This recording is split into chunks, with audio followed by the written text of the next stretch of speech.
ini adalah malam yang happy. Izinkan saya membuka dengan pantun sederhana. Jalan-jalan ke kota Medan, jangan lupa memberi durian. Acara bincang ketika malam mingguan bersama Pak M, trainer andalan. Oke, Cakep. makasih. Baik, Bapak Ibu dan rekan-rekan semuanya, sekali lagi kami sampaikan bahwasannya event ini adalah event anniversary Ketiga. Shed Club ya, di mana sudah memasuki usia yang keempat.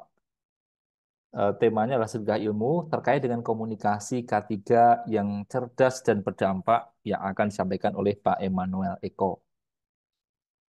Baik, poin penting kalau bicaranya dari teori komunikasi dalam buku K. Davis gitu ya, dalam Human Relation at Work, komunikasi adalah proses jalur informasi dan pengertian dari seseorang ke orang lain gitu ya. Maka dari itu penting bahwasanya dalam hal ini nanti akan dikupas tuntas oleh Pak M gitu ya. Terkait bagaimana membangun komunikasi dari aspek teknis ya, media, kemudian materi komunikasi sehingga diharapkan dapat memberikan dampak. Salah satu poinnya adalah risk-based thinking sehingga dapat membentuk perilaku aman dalam bekerja supaya safety culture kita menjadi lebih baik dari waktu ke waktu. Baik, nah harapannya apa? Dalam sharing session ini juga bisa meningkatkan budaya K3 di tempat kerja kita masing-masing. Saya yakin dengan expertise-nya Pak Eko, ya Pak Immanuel Eko, akan menjadi energi positif untuk kita untuk menanamkan, weh, saya harus mengikuti aturan keselamatan. Saya, keluarga, dan rekan juga harus selamat setiap waktu. Everyone safe every time. Poin penting juga gitu ya, secara teoritis gitu ya, dari Stewart L. Tubbs dan Sylvia Moss, ini ada 5 hal dampak dari komunikasi yang efektif. Yang pertama adalah attention, bagaimana menyampaikan komunikasi ini akan menghasilkan pengertian. Jika disampaikan dengan cara yang interest, maka akan menghasilkan kesenangan dan juga akan menghasilkan desire, hubungan sosial yang lebih baik. Sehingga apa? Akan mempengaruhi sikap dan juga perilaku tindakan yang nyata dalam praktek di tempat kerja kita. Baik, itulah pengantar awal. Semoga kita bisa lebih mantap lagi seiring curahan ilmu dari Pak Emmanuel Eko selaku trainer kita malam hari ini. Kepada Pak Emmanuel Eko, kami persilahkan. Siap. Wah, menarik sekali, Mas. Ini pengantarnya saya sambil belajar banyak ini. Terima kasih sekali, Mas Istian, untuk pengantarnya. Saya izin screen share. Iya. Oh iya Pak M, sebelum memulai slide, saya izin menambahkan informasi simpel ya Pak ya, Ya, supaya kita nanti bisa lebih concern, lebih khusyuk gitu ya. Kami perlu sampaikan dalam acara ini nanti akan ada hadiah gitu ya, terkait dengan voucher 50.000 dan juga 2 safety glass joger. Pak M nanti akan menyampaikan juga hadiah itu untuk siapa? Satu untuk kuis dan juga 2 orang penanya terbaik.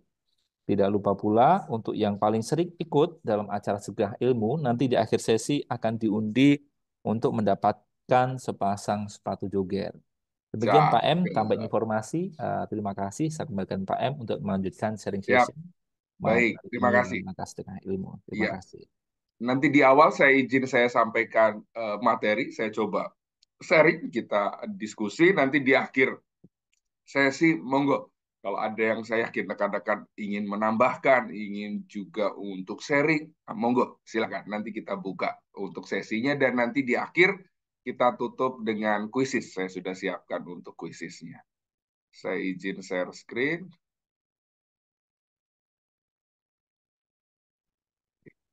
Sudah terlihat ya, Mas Istian, layar Iya, saya? sudah Pak. Oke, Mantap sekali. baik. Siap.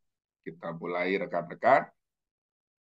Kita bikin romantis, bikin paling romantis.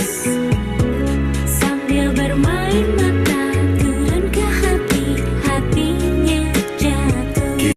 Oke. Jadi salah satu menarik saya, komunikasi yang baik salah satunya adalah harus turun ke hati.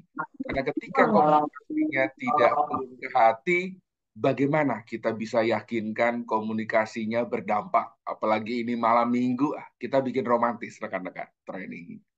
Oke. Saya mulai. Terima kasih sekali tadi sudah dikenalkan. Saya Manuel Eko Haryanto, pengalaman sebagai praktisi kurang lebih 18 tahun. Senang sekali diberikan suatu kehormatan oleh Mas Amri untuk saling sharing. Ini sharing session saya ke 952. Kita berharap nanti kurang lebih sekitar 45 menit, 1 jam ke depan, hingga nanti ditutup di jam 9, kita bisa saling sharing, kita bisa saling diskusi. Salah satu hobi saya penggemar berat drakor, rekan-rekan. Kalau ada yang nonton Queen of Tears, kita bisa back to back 16 episode, rekan-rekan. Saya siap. Oke. Saya mulai, rekan-rekan. Menarik sekali. Saya coba kutip Dan Oswald. Dia bicara apa? Dia bicara ketika kita bilang komunikasi itu harus hot, Pak. Saya ketika membaca hanya sampai di sini, wah, komunikasi yang hot ini seperti apa ya? Komunikasinya harus honest, open, dan juga two ways. Di dalam kita berkomunikasi, pentingnya ada kejujuran di situ, adanya keterbukaan, transparansi, dan tentu saja komunikasi yang baik. Saya tertarik sekali tadi pengantar dari Mas Istian, ada 2 arah. Komunikasinya harus mampu untuk mentransfer pemahaman, mentransfer ilmu. Maka harus dilakukan 2 arah. Oke. Sebelum mulai, seperti biasa, saya selalu mulai dengan safety moment. Trainingnya apapun, sharing sessionnya apapun, kita mulai dengan safety moment. Goalnya adalah ketika kita selalu awali dengan safety moment, diharapkan akhirnya orang akan merasa bahwa K3 itu adalah bagian daripada pekerjaan. K3 tidak lagi kita maknai sebagai sebuah tambahan pekerja. Saya coba mulai, rekan. Padamkan kebakaran toko bahan kimia, petugas damkar Solo mengalami sesak napas. Kenapa? Ada kontak dengan bahan kimia, kali ini kontaknya melalui inhalasi, jalur pernapasan. Padamkan kebakaran, petugas pemadam gatal-gatal. Kenapa? Adanya kontak dengan bahan kimia, kali ini kontaknya melalui absorpsi. Dari 2 case ini terkait dengan komunikasi, berarti sudah ada kegagalan komunikasi. Pemilik toko bahan kimia, pemilik gudang bahan kimia sudah gagal mengkomunikasikan bahaya bahan kimia kepada petugas damkar. Ada 2 cara bagaimana kita bisa melakukan komunikasi bahaya terhadap bahan kimia. Yang pertama melalui label. Sesudah kita paham terkait labelnya, yang berikutnya secara detail bagaimana kita memahami terkait dengan datasi. Kita lihat. Label, Pak. Kami coba lihat labelnya. Ada nggak nama produknya? Piktogramnya ketika ada. Kata sinyalnya, pernyataan bahaya, pernyataan kehati-hatian, maupun identitas produsen. Sesudah kita paham labelnya, kalau kita butuh informasi lebih detail, kita bisa lihat dari 16 section di sini.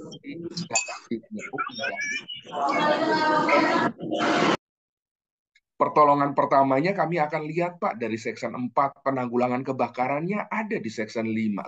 Ketika menjadi limbah, pembuangan limbahnya kita bisa lihat di section 13 dan seterusnya. Berarti bagaimana kita menggunakan label dan juga SDS sebagai komunikasi bahaya ketika kita menangani bahan kimia. Saya berikan sebuah ilustrasi. Saya rasanya kok akan terlihat bodoh ya ketika saya bertanya kembali. Saya anak baru, saya terlalu takut untuk bertanya. Kalau saja wanita dan laki-laki ini tahu harga sebuah pertanyaan yang mereka takut untuk bertanya, sama seperti kehilangan separuh wajahnya, kehilangan lengan kirinya, mereka berdua akan berpikir berulang-ulang, kenapa saya tidak mengajukan pertanyaan tersebut? Kita lihat contohnya.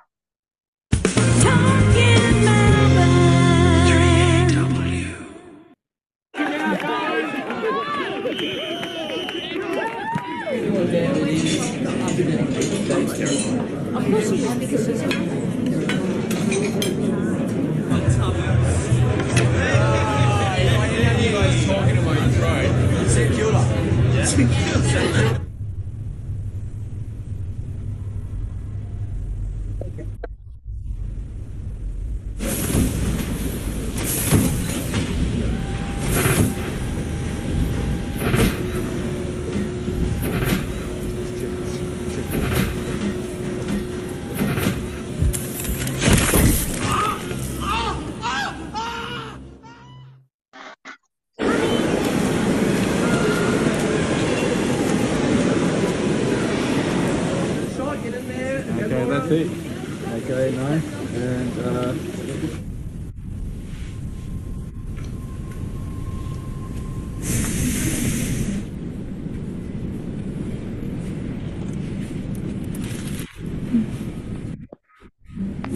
You right with that?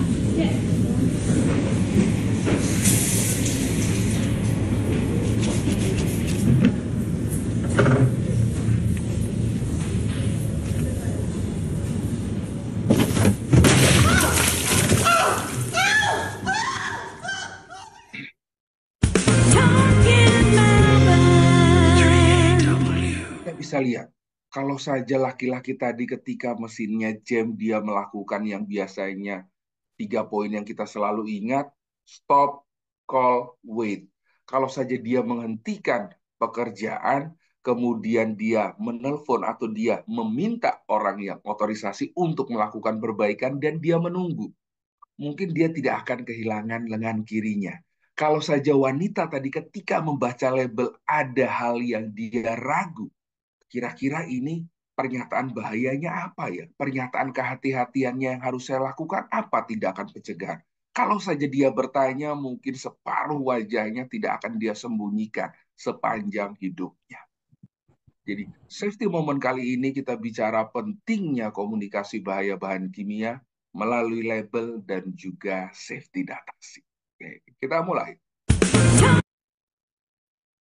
Kenapa saya harus lakukan itu? Goalnya sederhana sekali rekan-rekan. Hanya dan hanya agar tidak ada rasa sesal di hati.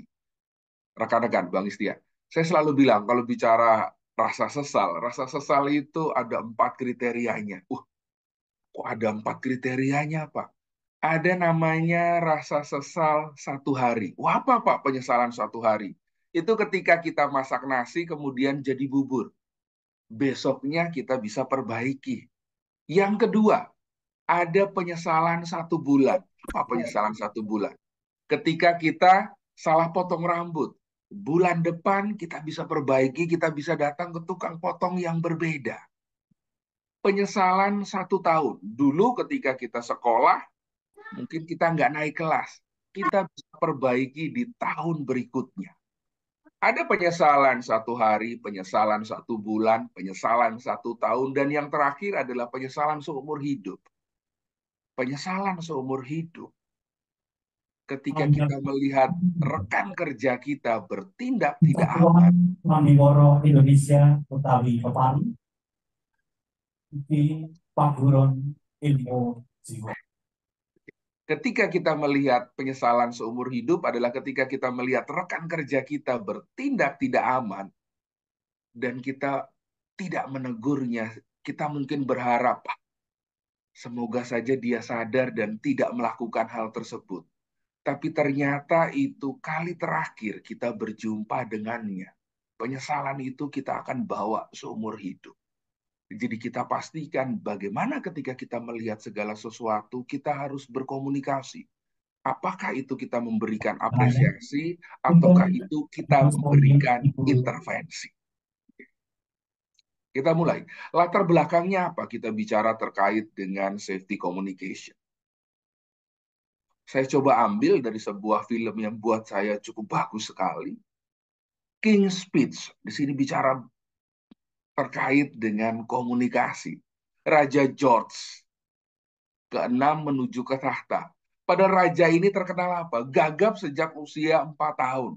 Kita akan bicara. Apakah bisa seorang pemimpin ini gagap? Bagaimana dia bisa menyampaikan pesan? Bagaimana dia bisa berpengaruh dan terlihat berwibawa di hadapan rakyat yang dipimpinnya? Karena kekuatan seorang pemimpin salah satunya adalah dari gaya bicara. Apa yang dia lakukan? Dia bekerja begitu keras dengan bantuan terapis wicara dan pada akhirnya dia sukses untuk menyampaikan pidato kenegaraan pertamanya. Jadi dari sini kita bisa, tidak ada yang tidak mungkin ketika kita ada usaha.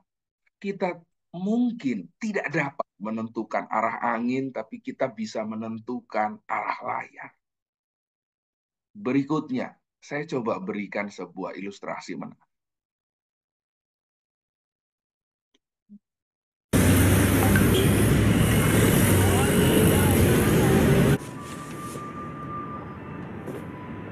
Lựa thương tiểu khổ. Lựa thương tiểu khổ.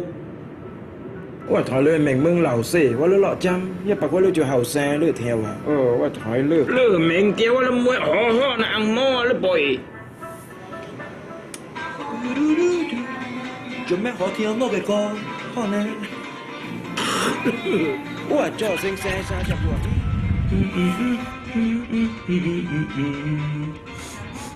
面計黃會。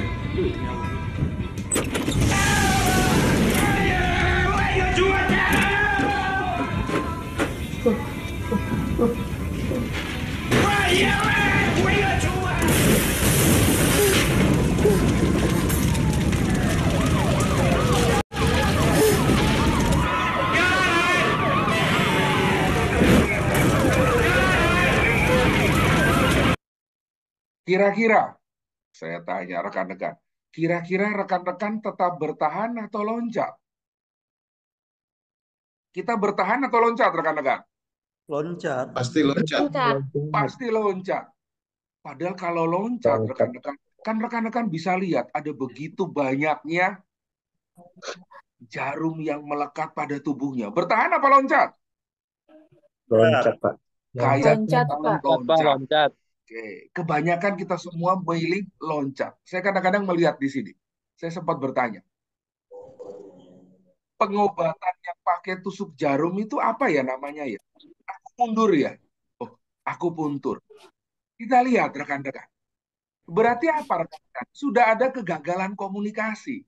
Harusnya pemilik tempat kerja tadi mengkomunikasikan. Bukan ketika ada bahaya yang bersangkutan malah lari duluan. Oh iya ya. Apa yang rekan-rekan lakukan di tempat kerja agar hal ini tidak terjadi? Kita masih ingat Undang-Undang 170 pasal 9 ayat 1-nya dia bicara apa? Ayat 1-nya bagaimana kita harus menjelaskan terkait dengan tempat kerja, kondisi bahaya, pengaman, cara kerja. Dan pasal 2-nya hanya memastikan pekerjanya bekerja ketika pekerja sudah paham. Di sini terlihat tidak ada komunikasi dari pemilik tempat kerja kepada pelanggannya. Akibatnya bisa mengarah pada fatality. Berikutnya, saya coba lihat lagi. Menarik sekali. Ternyata komunikasi ini menjadi salah satu kemampuan dasar yang cukup penting. Saya coba ambil. Masih berlaku rekan-rekan. Jadi kalau mau masih berlaku. Berlaku sampai 5 Mei. Sekarang 4 Mei. Masih ada 1 hari. Menarik sekali saya ketika melihat di sini, di salah satu BUMN, persyaratan khusus untuk pelaksana keselamatan dan kesehatan kerja. Saya menarik melihat loker ini. Ada deskripsi dan ada kualifikasi. Salah satunya kita lihat. Memiliki kemampuan analisa dan komunikasi yang baik. Mampu melakukan desain dengan Canva dan juga Corel. Kalau kita lihat rekan-rekan, ketika ada lowongan pekerjaan, kira-kira di dalam proses kualifikasi atau rekrutmen, sesungguhnya ada requirement-nya, ada 4 hal yang kita lihat di sini. Yang pertama adalah pendidikan. Mungkin masih ingat kemarin ketika KAI, dengan pendidikan IPK-nya sampai 3,5. Berikutnya di sini kita akan dilihat pengalaman. Fresh graduate, pengalaman 1 tahun, 2 tahun. Berikutnya kita bicara adalah pelatihan. Apa pelatihan kita miliki? Dibuktikan dengan sertifikasi. Berikutnya kita bicara keterampilan. Dan salah satunya buat saya poster ini mewakili begitu banyak. Tidak hanya kita bicara terkait ini lowongan, kemampuan berkomunikasi yang menjadi salah satu dasar. Bisa nggak kita nggak ada pendidikan, nggak ada pengalaman, nggak ada pelatihan, nggak ada keterampilan, tapi kita diterima. Kita bicara di tempat kerja manapun kita promosi. Oh, susah Pak, harus ada pendidikan, pengalaman, pelatihan, dan keterampilan. Jawabnya bisa. Kalau kita punya orang dalam. Tapi kan hidup tidak seindah itu, rekan-rekan. Karena hidup tidak seindah itu, berarti bagaimana kita punya pendidikan, bagaimana kita punya pengalaman, pelatihan, dan tidak kalah pentingnya adalah keterampilan. Kita lihat. Menariknya, biasanya orang hanya minta D3 atau S1. Di sini ada D4. D4-nya spesifik, keselamatan dan kesehatan kerja. Salah satu proses komunikasi yang baik, kita harus memiliki sumber yang jelas. Oh iya, Pak. Ketika kita lihat di Dikti hanya punya sekitar kurang lebih 20 universitas, apakah itu D4 atau juga dengan D1. Jadi ketika kita menyampaikan, ketika kita berkomunikasi, kita kedepankan yang pertama adalah fakta. Pengalaman kita bisa lihat, pelatihan kita bisa lihat, keterampilan. Ini yang saya coba ulas lagi. Keterampilan berkomunikasi dan salah satunya mampu melakukan desain dengan Canva dan Corel. Dua software desain grafis yang banyak sekali digunakan oleh pekerja-pekerja K3. Kenapa? Karena dia perlu mengkomunikasikan daripada idenya. Dia perlu mengkomunikasikan daripada topik-topik terkait dengan keselamatan kerja. Dan salah satu pilihan yang baik adalah kita bicara terkait dengan Canva ataupun Corel. Di luar itu, menurut saya, HR ini mampu untuk menyampaikan dengan baik lokernya. Salah satunya saya cukup tertarik poin yang terakhir. Posisi ini terbuka untuk disabilitas tunarungu ringan dengan syarat mampu mengoperasikan, terbuka untuk disabilitas. Salah satunya ini menjadi kewajiban ada di dalam Undang-Undang 8 2016. BUMN wajib mempekerjakan paling sedikit 2%. Berarti di sini sudah mampu untuk dilakukan komunikasi. Kami sebagai BUMN, kami memiliki kepedulian. Salah satunya terhadap penyandang disabilitas. Sekali lagi, kemampuan berkomunikasi secara verbal, secara visual. Kita lihat berikutnya. Komunikasi yang cerdas. Komunikasi yang cerdas harus mampu menjawab 5 pertanyaan berikut. Pertanyaan pertama, dari siapa? Siapa pemberi pesannya? Oh, kami Pak personel safety kepada karyawan baru. Oh, kami Pak manajer kepada anak buah. Oh, kami Pak direktur kepada seluruh karyawan. Dari siapanya ini akan menentukan. Berikutnya, informasinya apa? Isi pesannya apa? Oh iya Pak, kami coba menyampaikan terkait dengan karena sekarang musim hujan Pak. Cukup banyak sekali kita bicara beberapa area yang ada kemungkinan ada genangan. Dia sampaikan dalam pesan berbentuk kita bicara safety time, segitiga kuning hitam. Pesannya ada dan yang ketiga media yang digunakan. Rekan-rekan bisa melalui blasting email, rekan-rekan pasang spanduk, pasang poster, atau mungkin melalui toolbox meeting. Pertanyaan yang keempat adalah kepada siapa? Siapa penerima pesannya? Hanya untuk kontraktorkah, semua karyawankah, atau mungkin untuk tamu yang datang ke perusahaan? Pengemasan pesannya akan berbeda. Dan yang paling penting adalah terakhir. Dampaknya apa? Sesudah kita menyampaikan pesan, apakah orang yang disampaikan pesan memahami? Ketika dia sudah memahami, apakah dia menjalankan sesuai dengan isi pesan yang disampaikan? Ketika itu dilakukan, barulah kita bicara komunikasi kita cerdas, komunikasi kita memiliki dampak. Yang kita lakukan tidak hanya sekedar menggugurkan kewajiban. Bagaimana kita melakukan komunikasi yang cerdas? Saya coba kutip, salah satunya menarik sekali. Bagaimana kita bicara effective business communication, ada 7C, komunikasi yang cerdas. Saya kalau melihat gambar ini, buat saya punya begitu banyak arti. Saya selalu bilang begini, rekan. 40 menit kita melakukan video call, 30 menit kita melakukan voice call, 10 menit kita berdiskusi tatap muka, itu jauh bandingkan kita bicara 10 detik sebuah pelukan hangat. Sembari berpisik, yang uang 1M-nya sudah saya transfer ya, dihabisin, wah itu efeknya berbeda rekan-rekan. Jadi ketika kita lihat dari sini, berarti ketika kita menyampaikan pesan, pesannya harus jelas. Pesannya jangan sampai ada dualisme, adanya ambigu. Berikutnya, apakah pesan kita konkret? Ada faktanya, ada data yang kita sampaikan atau tidak? Kita bisa ambil, oh iya ya, berdasarkan 6 bulan terakhir hasil plan inspection. berdasarkan 3 tahun terakhir daripada analisa kecelakaan yang terjadi. Jadi kita pastikan ada fakta, ada data, jadi bukan hanya opini yang bermain di situ. Pertimbangan, target pendengar kita bagaimana, latar belakangnya, pemahamannya ada di mana. Yang kita sampaikan latar belakang pendidikannya kebanyakan kita bicara S1. Oh, kebanyakan mungkin SMP. Yang kita lihat latar belakangnya gennya beda rekan-rekan, Gen Z, milenial.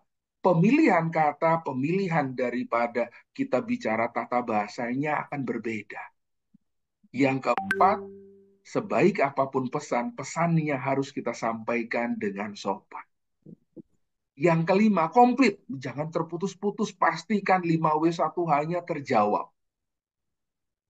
Kita sudah concise, kita sudah konkret, considerate, sopan, komplit, clear. Fokusnya jelas, bahasanya tepat. Kita pakai bahasa Indonesia atau kita akan gunakan dalam hal ini bahasa Inggris. Dan yang terakhir, kita pastikan juga penulisan. Jangan terlalu banyak tipe kesalahan di dalam grammar ataupun tata bahasa. Saya berikan sebuah ilustrasi menarik sekali buat saya. Bagaimana komunikasi antara seorang dokter dengan keluarga pasien? Kita lihat, kira-kira dokternya mengkomunikasikannya 7C atau tidak? Kalau nggak 7C, kira-kira C yang mana yang perlu diperbaiki? Kita lihat. Excuse me. Are you the Bluths? Dr. Wordsmith, how's my son? He's going to be all right. Oh, thank God. finally, some good news There's from no this other way guy. to take that. That's a great attitude. I gotta tell you, if I was getting this news... But you said he was all right. Yes, he's lost his left hand, so he's going to be all right. You son of a bitch! I hate this doctor! He's a very literal man. Yes, that's more the way I would take the news. Kita lihat. Bagaimana ketika komunikasinya tidak diberikan dengan baik, all right-nya ternyata dia kehilangan tangan kirinya. Jadi semua harus dilakukan dengan tangan kanan. Tentu saja akan menimbulkan kemarahan yang begitu besar. Kita lihat lagi contohnya. Bagaimana kita harus juga melihat latar belakang atau pemahaman. Salah satunya ketika misalnya akan diminta untuk memberikan training, memberikan sharing session. Salah satunya yang biasanya saya akan lihat adalah saya akan lihat latar belakang daripada perusahaan yang akan kita datangi. Salah satunya menariknya kita bisa ambil di annual report. Oh iya ya, ketika akan bicara di misalnya sebuah sharing session, kita akan lihat, oh iya, di perusahaan tersebut kita bisa lihat level pendidikannya, kita bisa lihat range usianya, kita bisa lihat dari sisi gendernya. Ketika kita melakukan mengkaji lebih baik, kita akan bisa lihat kira-kira pesannya bagaimana ya? Yang saya hadapi seperti apa? Mengemas pesannya akan bagaimana? Mungkin di gen milenial masuk, mungkin di gen kolonial ini nggak masuk. Berarti ini akan menentukan bagaimana kita bicara di dalam proses penataan bahasa. Kita harus peka siapa audiensnya. Kita lihat lagi. Saya masih ingat salah satu yang cukup menarik adalah mungkin sempat cukup menarik di IG, rekan-rekan lihat, dia ditanya, apa pekerjaanmu? Safety, Pak. Tugasnya apa? Menghandle terkait keselamatan kerja. Yang benar, yang jujur. Kemudian dia bilang makan gaji buta. Jadi kita harus bagaimana kita bisa mengkomunikasikan bagaimana seorang HSE itu harus visible. Yang mungkin orang lihat adalah, oh iya ya, ini orang keliling-keliling inspeksi APAR.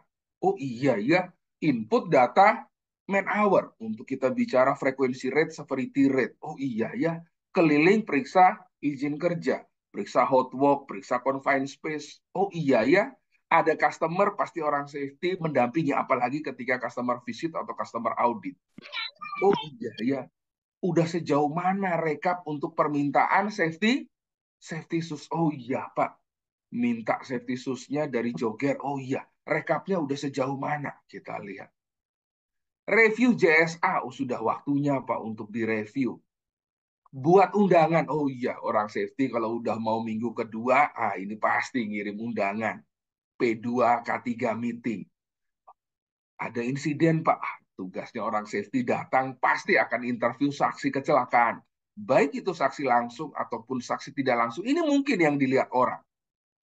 Ada audit, Pak, apalagi kalau audit K3, SMK 3, ISO 45001, dampingi auditor.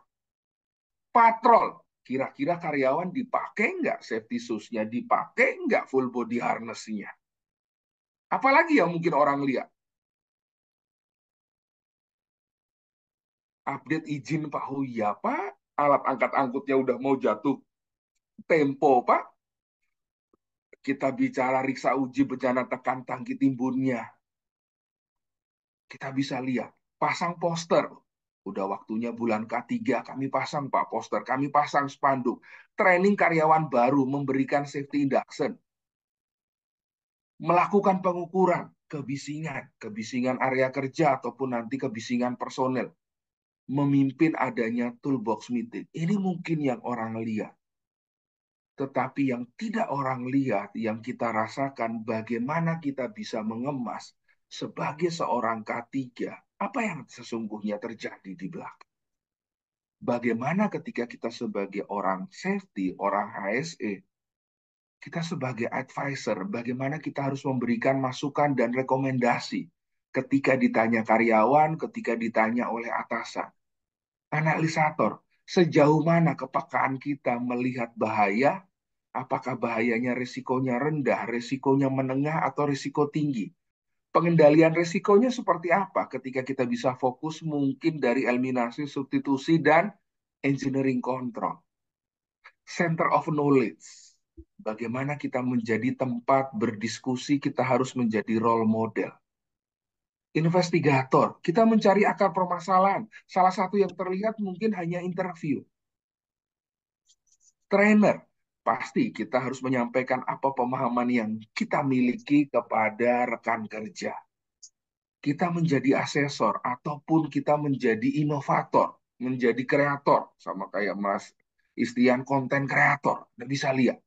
Ini sesungguhnya yang orang tidak lihat, dan kalau kita lihat, hampir semua poin yang ada di sini, mau jadi trainer, investigator, analisator, advisor, semua membutuhkan kemampuan kita berkomunikasi. Pada level yang sama, turun ke bawah, atau kita berkomunikasi dengan Jadi ini menjadi salah satu poin yang tidak dapat kita hindarkan, kemampuan kita untuk berkomunikasi. Kita coba lihat. Apa yang terjadi ketika kita memiliki kemampuan tersebut?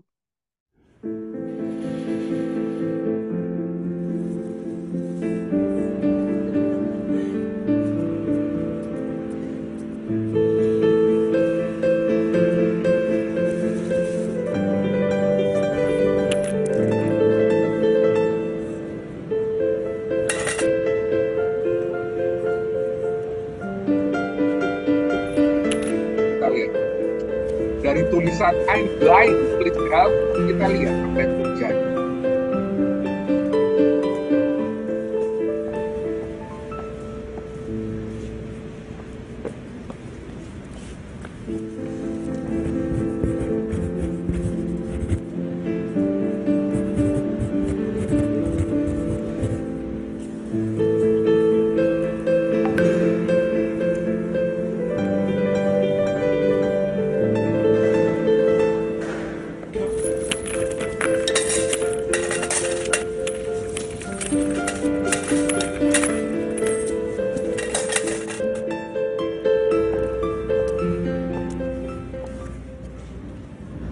What did you do to my sign?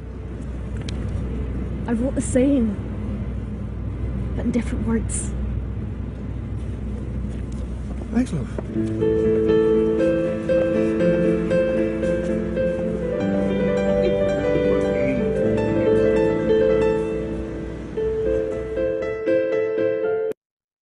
Jadi ketika kata-kata kita berubah, maka dunia kita pun akan ikut berubah bersama kata-kata kita. Salah satunya wadah komunikasi yang paling sering kita lakukan adalah P2K3, sesuai dengan Permenaker nomor 4 1987. Ada 3 struktur di sini. Ketua, sekretaris, dan anggota. Apakah kita mewakili daripada partit pemberi kerja, dalam hal ini duduk pengusaha atau pengurus? Mungkin kita mewakili dari partit pemerintah, kita sebagai ahli K3, atau kita mewakili daripada partit penerima kerja, kita pekerja ataupun kita perwakilan dari serikat pekerja. Apapun posisinya, masing-masing ternyata semua membutuhkan kemampuan komunikasi. Kita lihat ketua. Pak, saya ketua. Salah satu peran kuncinya apa? Melibatkan semua anggota, menyelesaikan permasalahan K3, mendorong berkontribusi, dan dia yang harus hadir, memimpin pertemuan P2K3. Semua ini butuh kemampuan komunikasi, dan salah satunya bagaimana bisa berkomunikasi dengan baik adalah hadir ketika pertemuan P2K3, karena ini biasanya pimpinan paling tinggi. Ketika dia sudah menandatangani kebijakan K3, ada komitmen di situ mencegah cedera dan juga penyakit di tempat kerja. Rekan-rekan bisa bayangkan ketika ada komitmennya, akan tetapi ketika ada pertemuan P2K3, kok pimpinan paling tinggi selalu diwakilkan. Lalu bagaimana terkait dengan kebijakannya, bagaimana terkait dengan komitmen yang sudah ditandatanganinya? Saya selalu bilang rekan-rekan, kebijakan, komitmen, itu adalah janji. Dan ketika kita bicara janji, janji harus ditepati. Karena ketika janjinya tidak ditepati, buat apa janji manis kalau hanya menyisakan isak tangis? Jadi pentingnya kehadiran daripada pimpinan paling tinggi. Ketuanya sudah, berikutnya sekretaris. Mungkin kita cukup banyak yang berada pada posisi sekretaris. Menyiapkan rapat, menyusun notulen, menyebarluaskan, dan menegaskan. Ketika ada beberapa orang bertanya, kita sebagai center of knowledge-nya, kita yang akan bisa lihat, kita yang bisa ambil untuk poinnya apa yang harus ditegaskan sesuai, tentu saja dengan keputusan rapatnya. Berikutnya yang terakhir adalah kita bicara anggota. Apa peran kunci daripada anggota? Kita bisa lihat. Dia ikut di dalam rapat P2K3, dia berikan kontribusi idenya. Dia bawa sarannya, oh iya ya, saya perwakilan dari departemen, jadi ketika ada saran dari karyawan lain, sayalah untuk ujung tombak menyambung komunikasinya. Dan ketika sudah ada hasil rapat, dia pula yang harus menyampaikan hasil rapatnya kepada karyawan yang lain. Di sini. Semua pada akhirnya bicara terkait dengan kemampuan kita berkomunikasi. Dan salah satu jantungnya, roda penggerak K3-nya ada pada P2K3. Kita lihat lagi. Komunikasi yang cerdas. Kita coba lihat. Prakteknya seperti apa sih ketika kita bicara komunikasi yang cerdas? Salah satunya, bagaimana Pak ketika kami mengkomunikasikan bukan satu level, bukan ke bawah, tapi kepada manajemen. Salah satunya kita ambil Permenkes 15/2013. Kami coba Pak komunikasikan tata penyediaan fasilitas khusus menyusui, laktasi, nursery room. Anda bisa bayangkan ketika kita bicara dengan top manajemen, kita jelaskan 20 pasal. Poin yang pertama, mungkin top manajemen tidak punya waktu sebanyak itu. Poin yang kedua, sesudah selesai kita jelaskan, top manajemen akan bertanya, so what? Apa yang harus saya lakukan? Akan menjadi berbeda ketika kita jelaskan, tidak perlu kita pasang 20 pasalnya, kita cuma bikin 2 lembar poin di sini, diambil referensinya ada di mana, ternyata dari 20 pasal yang cukup, perlu kita jelaskan pasal 10 dan 11. Terkait dengan ruang laktasinya harus seperti apa, persyaratannya bagaimana, dan tidak kalah pentingnya adalah impact-nya. Ketika organisasi gagal untuk menyediakan ruang laktasi, dendanya 100 juta, hukumannya 1 tahun kurungan penjara. Ketika top manajemen sudah membeli, kita lihat actionnya apa, Pak? Berarti kita harus menyediakan, Pak, di mana di situ ada pekerja wanita dan yang lain, mereka punya hak untuk memerah air susu ibu. Berarti kita siapkan ruang laktasi di setiap fasilitas yang memang dimiliki oleh perusahaan. Jadi ketika komunikasi ke atas, ketika komunikasi kepada rekan kerja, kepada yang lain, salah satunya kita kembali memanfaatkan daripada P2K3, courtesy daripada Nestle. Dengan melalui P2K3, disampaikanlah, oh iya ya, ini loh Pak, kita punya ruang laktasinya, abaikan Hello Kitty-nya, tapi kita lihat, oh persyaratan di pasal 10 dan pasal 11-nya ada. Dan salah satu tadi, kenapa saya cukup sepakat di Locker tadi adalah kemampuan menggunakan Canva dan Corel. Ternyata dari 20 pasal ketika disajikan dalam bentuk infografis, dia jauh lebih rendah, rekan-rekan. Dia lihat ada pintunya, ventilasinya cukup, ada ukurannya, ada wastafelnya, dia ambil dasar hukum dan dia ambil sanksi. Jauh lebih jelas dan terlihat menggambarkan semuanya. Kenapa tadi salah satu dari penggunaan software desain grafis akan sangat mendukung daripada rekan-rekan melakukan sebuah proses komunikasi. Saya berikan contoh yang lain. Saya ambil orang seringkali memaknai safety itu adalah cost. Padahal ketika kita lihat safety itu adalah sebuah investasi. Saya ambil contoh, salah satu klien Airnav. Kita lihat, apa yang dia bisa lakukan untuk mengembangkan nilai karyawan. Airnav kurang lebih investasi 7,7 M untuk melakukan kegiatan training, goalnya mendapatkan sumber daya manusia yang kompeten. Sehingga perlu adanya pelatihan. Kenapa? Karena ketika kita tidak kompeten, kita bukanlah sumber daya manusia, melainkan sumber manusia tak berdaya. Jadi pentingnya kita bicara sebuah kompetensi. Dan salah satunya jauh lebih mengena ketika kita bisa cari ada contoh kasusnya. Saya berikan salah satu contoh kasusnya. Balik lagi terkait kompetensi karyawan. Kita lihat. Asisten manajer pabrik gula di Jombang menjadi tersangka kecelakaan kerja. Loh kenapa Pak? Kok bisa jadi tersangka? Salah satu karyawan meninggal adalah karena pengoperasian daripada kren. Tersangka pertamanya adalah operator kren. Dia ternyata hanya belajar mengoperasikan kren secara otodidak. Tersangka keduanya adalah asisten manajer. Dia punya tugas, dia punya tanggung jawab, dia punya kewenangan. Dia punya otoriti untuk menghentikan ketika karyawannya dia tahu tidak memiliki lisensi, tapi dia tidak melakukan intervensi, dia tidak melakukan hal tersebut.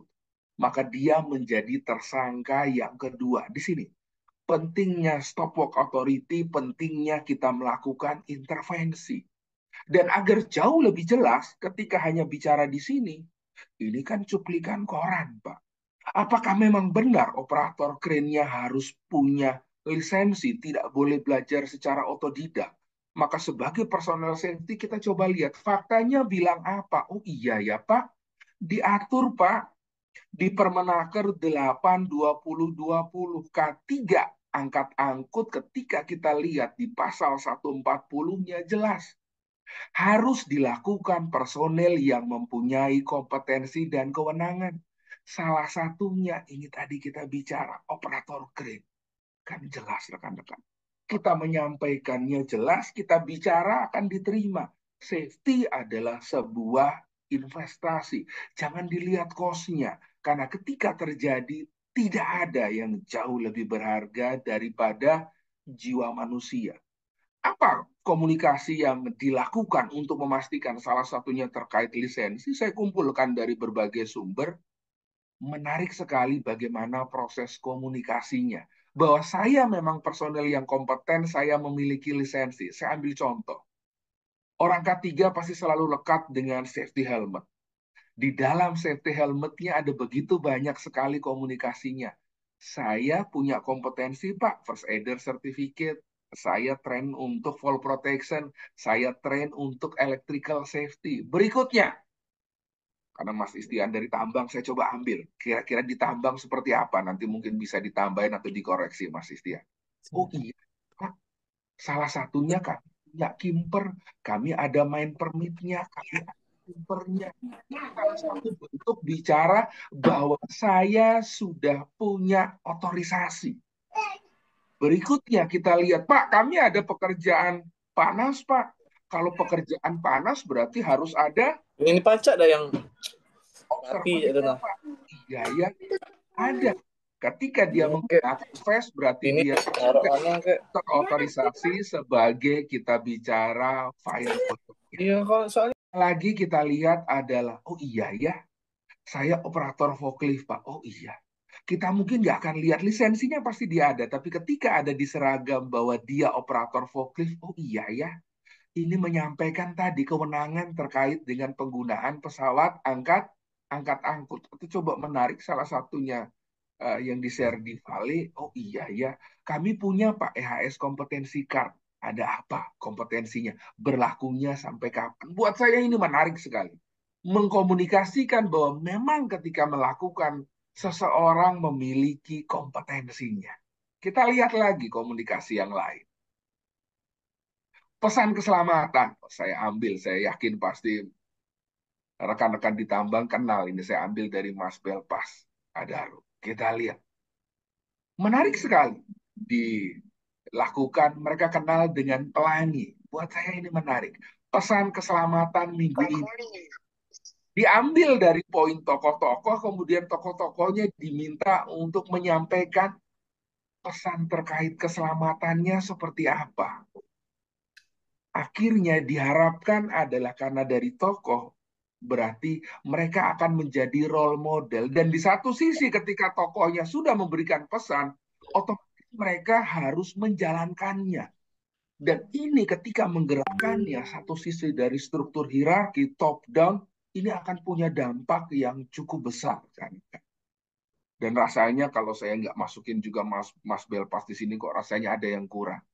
Jangan membenarkan yang biasa, tapi biasakanlah yang benar. Kira-kira seperti ini. Ini yang harus kita lakukan. Dan salah satunya, saya sharing rekan-rekan, kenapa juga nanti ketika webinar ini, jangan sampai rekan-rekan lupa minum, rekan-rekan. Monggo, sambil ngikutin webinar, jangan sampai minumnya kita lupa. Kenapa kita harus selalu minum air putih? Karena pesannya ini, rekan-rekan. Karena ginjal kita jauh lebih butuh air minum daripada air mata. Kita lihat. Jangan sampai kita tersedak masa lalu. Berarti ketika pesannya disampaikan dan ini dijiwai, pesannya akan memiliki dampak. Terutama ketika di tempat kerja kita ambil daripada top management. Kita lihat lagi. Saya cukup menarik ketika saya kebetulan pengguna MRT, LRT. Jadi ketika naik MRT Jakarta, biasanya saya naik dari Blok M. Itu sekarang ada bukletnya. Semacam ketika rekan-rekan memberikan safety induction. Ada tanggap daruratnya, ketika terjadi gempa seperti apa, ketika terjadi kebakaran bagaimana. Dan berikutnya bagaimana mereka menyampaikan terkait pesannya. Mungkin sesuatu hal yang sederhana. Beroperasinya seperti apa, larangannya apa saja. Tapi menariknya ada disclaimer yang dituliskan di sini. Dengan memasuki area MRT, maka setiap pengunjung wajib mengikuti. Jadi ketika kita satu langkah ada di sini, berarti kita sudah terikat apa aturan yang berlaku. Dan itu disampaikan. Dan kalau kita lihat lagi di sini, salah satunya buat saya cukup menarik ini. Dendanya 50 juta. Nggak main-main rekan-rekan.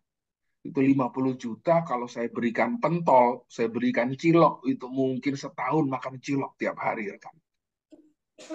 Juga ada lain-lain yang lain, di mana kita untuk berdiri, di mana kita naik. Jadi salah satunya penataan letaknya, kita bicara komunikasinya, dan mengikuti daripada kaidah. Ketika sesuatu itu wajib, bentuknya lingkaran warna dasar biru, sainnya putih. Ketika itu larangan, bentuknya lingkaran merah, ada garis bicara. Kita lihat lagi. Oh iya, dari sini rekan-rekan bisa lihat. Dan salah satunya tadi penggunaan safety sign. Segitiga kuning hitam, lingkaran biru putih, dan lingkaran merah. Ternyata yang dendanya cukup besar ini warnanya merah. Ternyata ada standarnya. Kita lihat, salah satunya kita bisa mengacu pada international standard. Saya ambil di ISO 386.4. Oh iya ya, warna merah tadi tepat sekali prohibition. Kenapa dendanya 500.000? Kenapa dendanya bisa sampai 5 juta? Segitiga kuning hitam, fire equipment, lingkaran biru putih, artinya sudah wajib. Walaupun nggak diberikan keterangan wajib, artinya wajib. Dan menarik lagi, kenapa tadi cukup banyak di dominan warna merah, terutama ketika dia bicara prohibition? Salah satunya adalah manusia bisa melihat segala sesuatu adalah berdasarkan panjang gelombang. Dan panjang gelombang yang paling tinggi itu adalah warna merah. Berikutnya adalah warna oranye. Makanya kadang-kadang kalau orang K3 itu bajunya kalau nggak warna merah, warna oranye. Dari jauh saja orang udah bisa lihat, wah. Dan ini ternyata diaplikasikan juga di dalam kehidupan sehari-hari. Karena kan bisa lihat. Kalau hari ini ruko kosong, besok sudah jadi gerai, besok udah jadi gerai Mitsu. Hampir kebanyakan fast food itu warnanya merah. Saya nggak berani sebutkan merek. Dari jauh saja kita udah lihat, oh iya, itu loh mah di depan ada fast foodnya, karena panjang gelombangnya paling tinggi, dari jauh pun dia sudah terlihat. Kita lihat lagi aplikasi yang lain. Pak, kami punya piramida kecelakaan, Pak. Baik itu terhadap occupational safety, baik itu terhadap proses safety. Oh, kita bisa lihat dari tahun ke tahun seperti apa. Bisa dalam bentuk tabel, beberapa perusahaan menyajikan piramidanya bentuk elektronik. Mudah untuk diganti, mudah untuk dijelaskan. Dan salah satunya, cukup menarik sharing dari rekan-rekan di Pertamina EP. Tidak hanya kita pasang sign-nya, tidak hanya kita bikin spanduknya, tidak hanya kita berikan buletinnya, tapi dilakukan feedback. Apakah yang kita lakukan hanya menggugurkan kewajiban? Sejauh mana efektivitasnya? Diberikan feedback-nya. Oh iya ya, sejauh mana ya efektif? Rekan-rekan baca atau tidak? Ketika baca, bermanfaat. Berarti dengan diberikan feedback seperti ini kita bisa lihat media komunikasi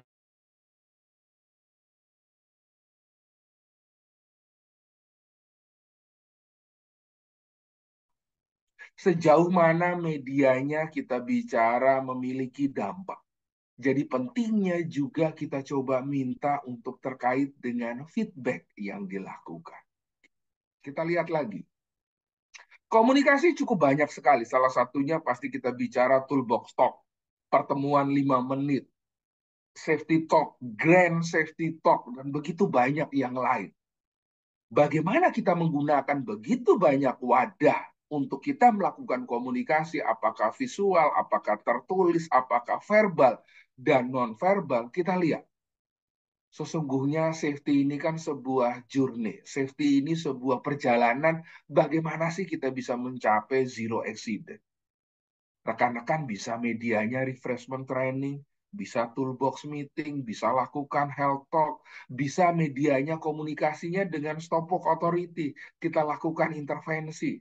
Kita berikan webinar. Contoh kali ini, salah satu webinarnya yang digagas oleh Mas Amri dengan chat-nya.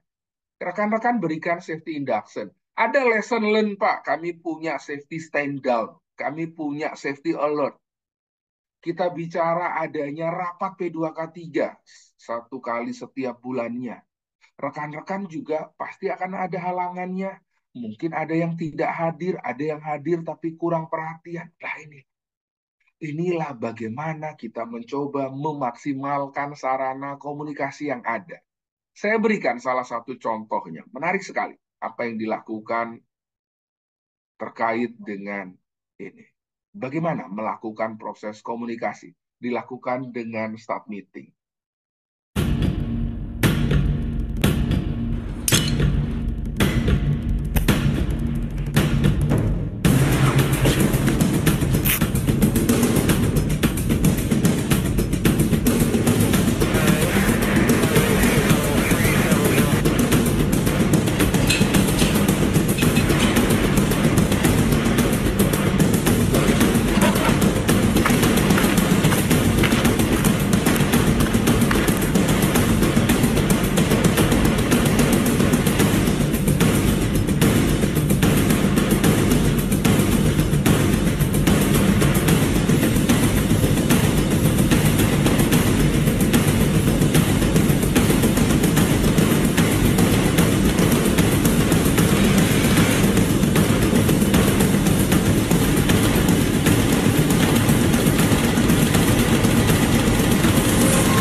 What makes this staff meeting so important? Because it seems to be so simple way, but it is in fact so effective to eliminate incidents.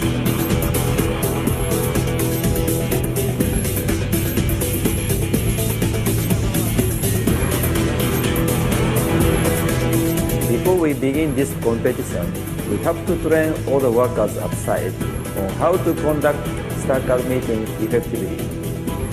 We especially train them for about 3 months in order to achieve certain level of skill that we wanted.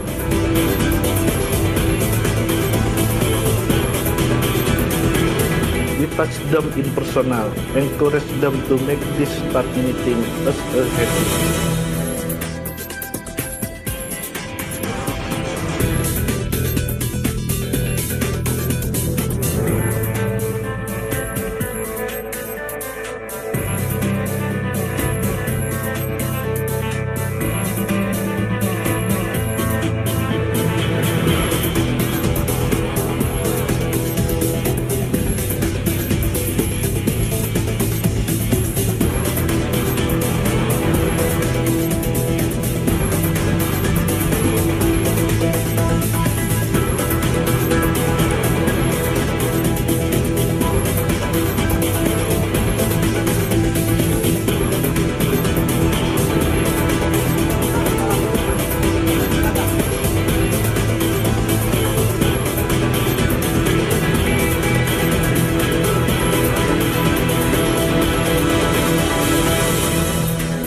We have chosen competent judges to fairly observe and assess all the participants.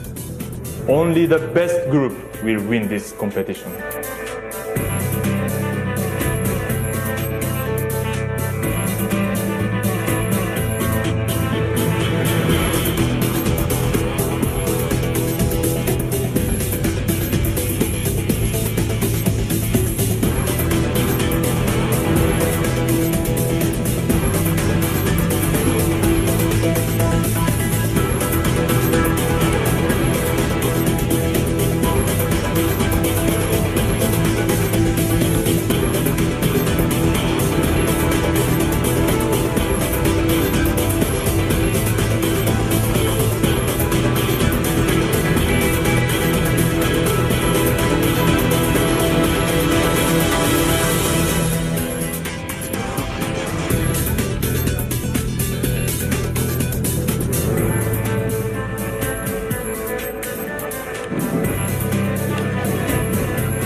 JGC provided total 50 million rupiah for all the winners, and we're gonna give 20 million for the champion.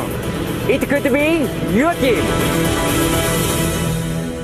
Jadi menarik sekali, salah satunya dikemas dengan begitu baik dan kita lihat pentingnya ketika rekan-rekan melakukan toolbox meeting di mereka dikenal dengan staff meeting.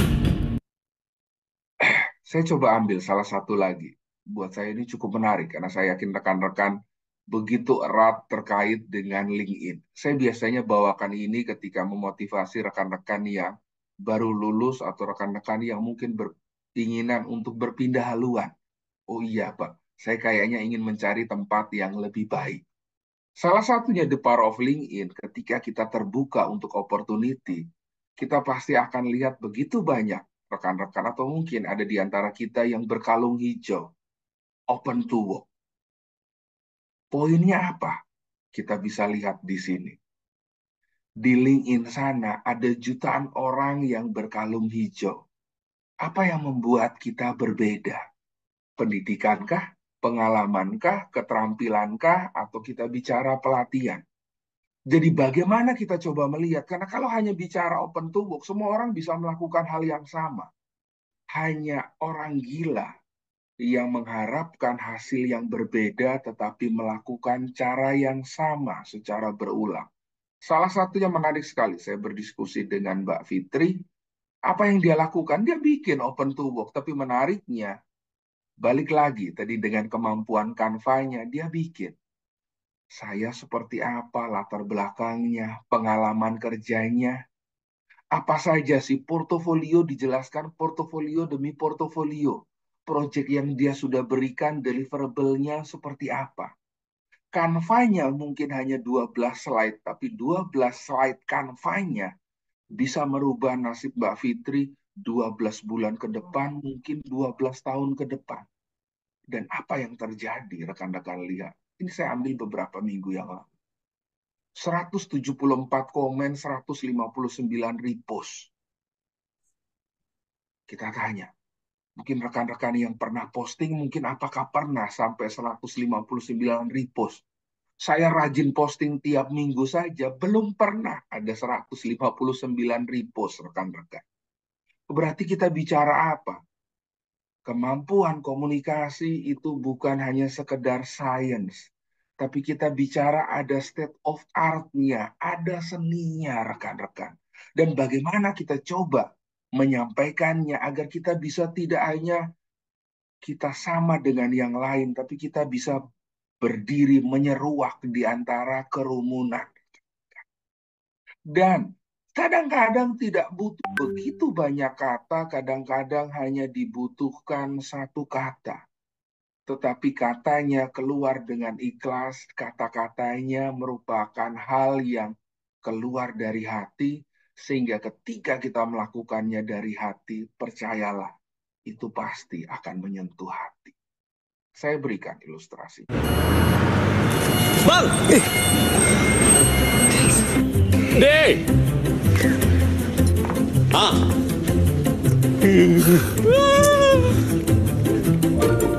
Hello.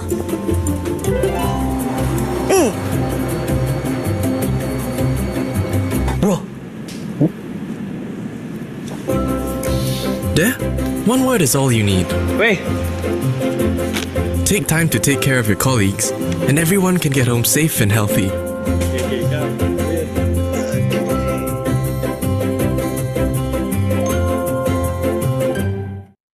Jadi kadang-kala hanya dibutuhkan satu kata untuk berkomunikasi, untuk menunjukkan kita peduli. Saya tutup, rekan. Komunikasi yang cerdas itu dibangun dengan bibit cinta dan berbuah sebuah perbuatan sederhana yang menyejukkan. Terima kasih rekan-rekan. Saya kembalikan kepada Mas Istihan. Baik. Terima kasih Ya, Pak silakan. M. Paparannya sangat luar biasa ya. Bagaimana kita memaintain skill ya, soft skill. Salah satunya adalah komunikasi.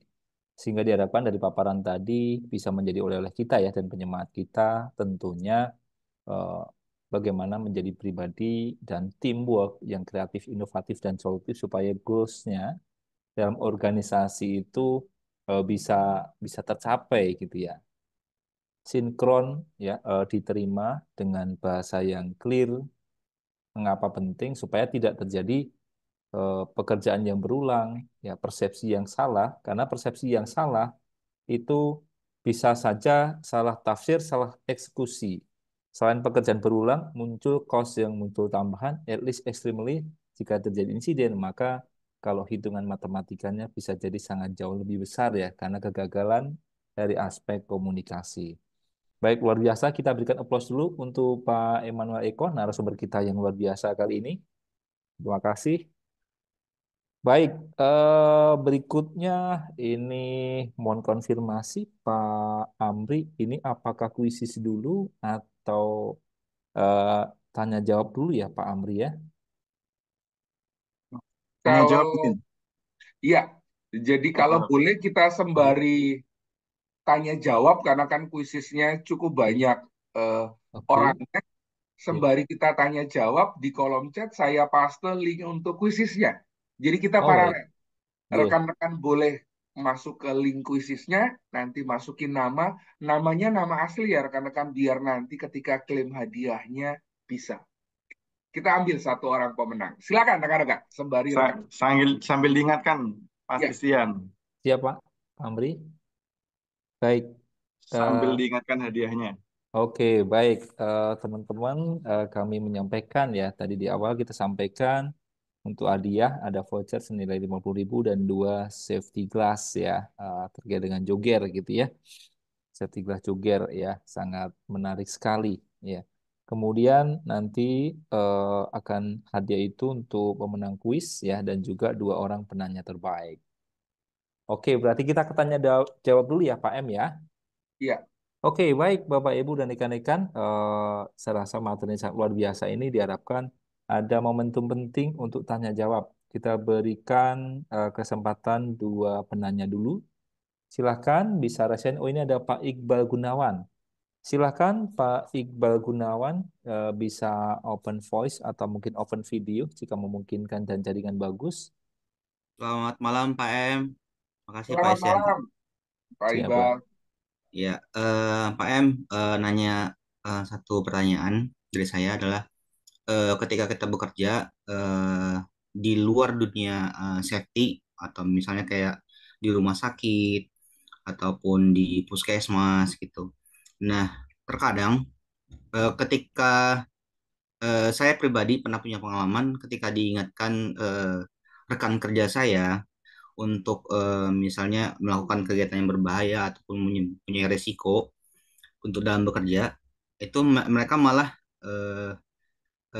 marah gitu Pak. Maksudnya malah tersinggung gitu loh. Nah itu gimana caranya Pak supaya penyampaiannya kita menjadi lebih baik dan mereka menerimanya juga dengan enak gitu Pak.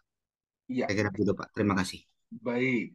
Saya rasanya saya masih ingat terkait dengan pertanyaan tersebut. Pernah ada contoh kasus seorang atasan tewas ditikam atasannya di salah satu tambang. Case-nya kenapa?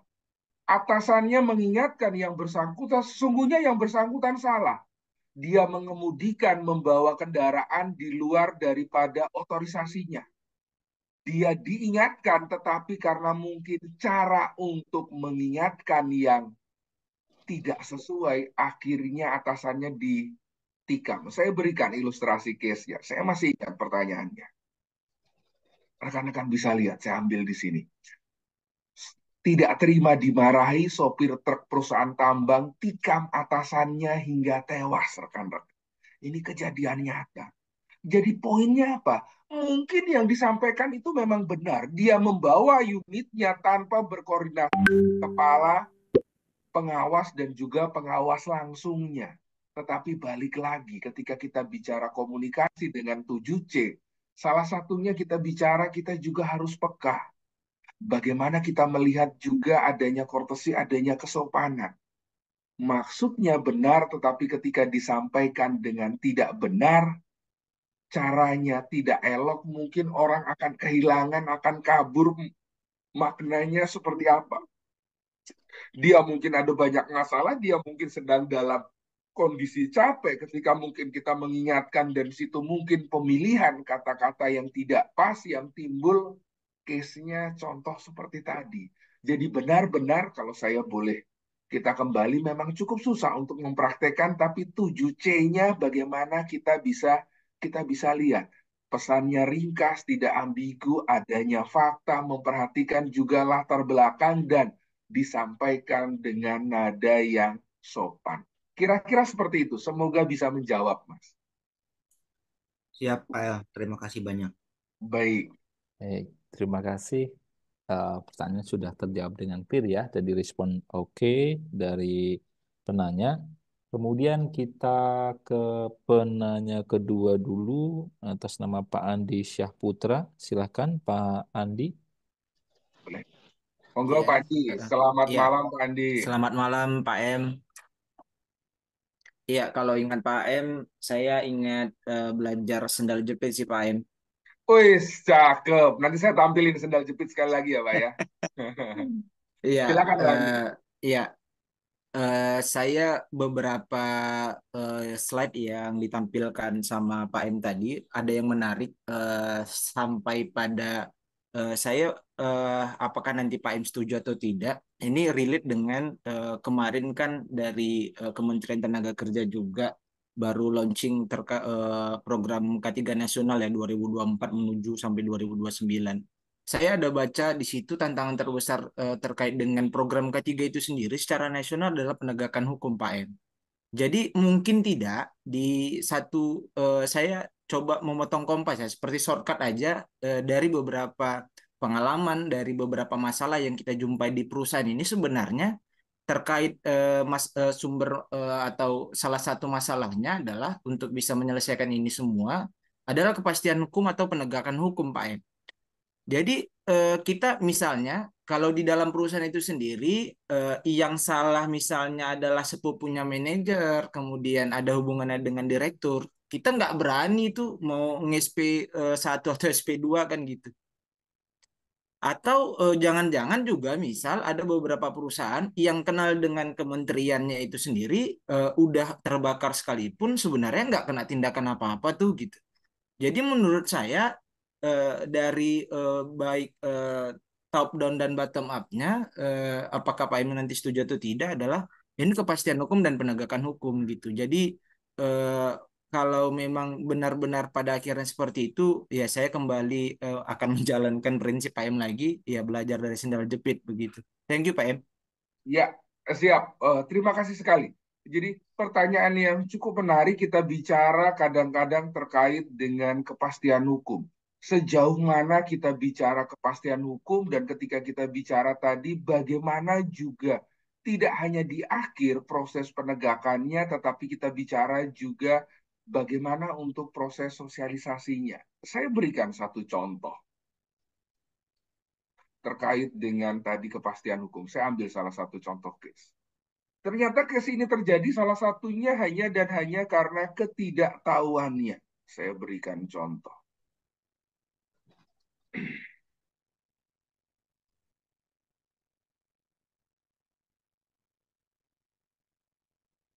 Pemenuhan peraturan, karena ini salah satu yang cukup penting, karena semua kebijakan pasti dia akan bilang compliance. Patuh, intervensi, peduli. Langgar ketenaga kerjaan, dia disidang. Prosesnya yang pertama adalah terlihat sederhana. WLKP tidak melaporkan untuk wajib lapor ketenaga kerjaan perusahaan. Dendanya 1 juta, biaya perkaranya 500.000. Tidak menjalankan pemeriksaan kesehatan, dendanya 100.000, biaya 5.000. Tidak melakukan pengujian instalasi listrik, denda 100.000, biaya perkara 5.000. Tapi salah satunya yang terpenting adalah kita bicara yang duduk di depan ini pimpinan paling tinggi. Dan ketika ditanya majelis hakim, saya melakukan ini hanya karena ketidaktahuan. Dia tidak tahu ternyata ada kita bicara aturan yang berlaku. Berarti kita bicara dua sisi. Ada aturan, aturannya disosialisasi, dan ketika aturannya sudah tersosialisasi dengan baik, pastikan juga pentingnya komitmen daripada organisasi. Kalau peraturannya sudah ada, ya ketika ada komitmen bagaimana kami jalankan. Jadi pentingnya ketika ini terjadi kita melakukan, kita bicara adalah kepatuhan.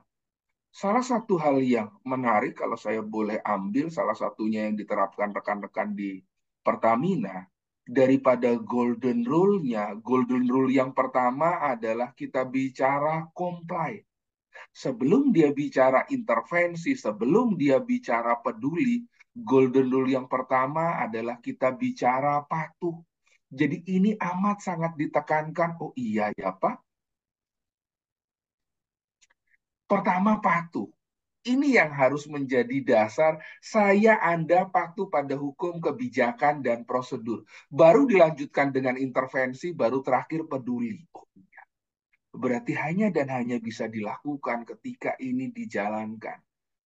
Top down dari pemerintah, tetapi bottom up-nya juga pentingnya komitmen setiap organisasi ketika ada peraturan dan itu relevan, bagaimana kita bisa patuh. Semoga menjawab, Pak Andi.